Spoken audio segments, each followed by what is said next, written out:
Vaping company Juul in some hot water after the Food and Drug Administration said the company illegally marketed its nicotine vaping devices as safer than cigarettes. The FDA also ordered Juul to correct its marketing or face fines and the seizure of its products. With me now, NBC News medical correspondent Dr. John Torres.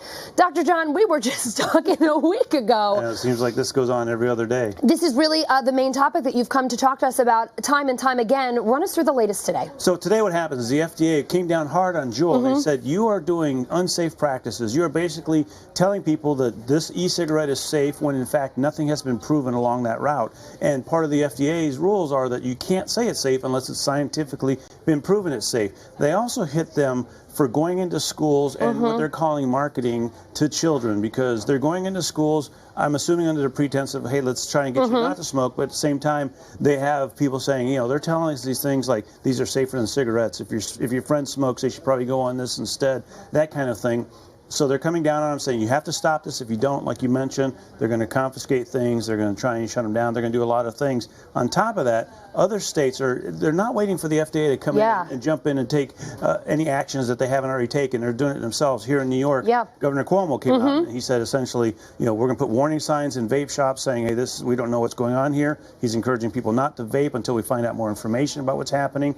And that's kind of what you're hearing around the country. What kind of reaction are we hearing from Juul about, you know, what the FDA has done today? Well, Juul came out with a statement, and they essentially said, we're reviewing it all right now, and we will comply with the law. It was a very quick 1.5 sentence statement, and that's all they said. And so I'm assuming they're going to comply with the law, like they have to, and they're going to review it and see where they can go from there and what they need to do from there.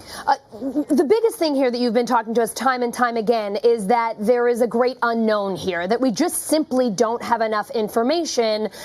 And going back to the example of cigarettes, for years we did not know how dangerous they were. Right, exactly. And what's happening here is, I think some experts put it very, very well. You're basically, if you're using a vaping device, you basically are using a chemistry experiment in your own body, because we know there are products in there that are safe if you put them on your skin or if you get them into your stomach, but we don't know what happens when they get into your lung. On top of that, when these products combine and they heat up, we have no idea what happens to them once they get past that heating stage and get into your lungs. And so you're experimenting with things we don't know about. Unfortunately, these products have far outpaced science itself, and so science is trying to catch up. In the meanwhile, I think you're getting a lot of experts, a lot of authorities saying, hey, don't vape, because we don't know what's going on. I know we spoke to you on Friday, I think it was. It seems like a while ago now, but I think we spoke to you on Friday. At that point, there were 5 vaping-related deaths, right?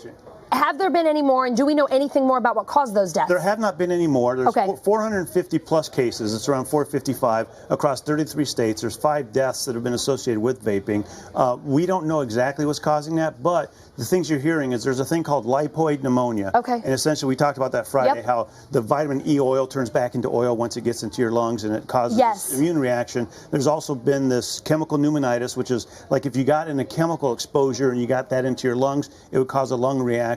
There's also been people that have had what's called alveolar hemorrhaging, which means you're bleeding in your lungs, basically. God, it makes me want to cough just thinking about all this, my goodness. And that's the important thing you're bringing up there, is a lot of experts are now getting to the point where they're saying, hey, if you start having symptoms, this is so bad, if you start having symptoms, coughing, shortness of breath, chest pain, get checked out right now if you're a vapor, because you need to jump on this fast, because we have no idea how quickly it can go downhill.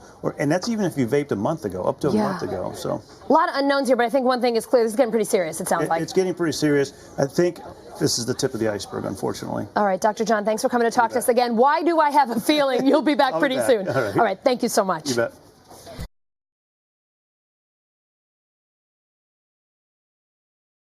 Hey, NBC News viewers, thanks for checking out our YouTube channel. Subscribe by clicking on that button down here, and click on any of the videos over here to watch the latest interviews, show highlights, and digital exclusives.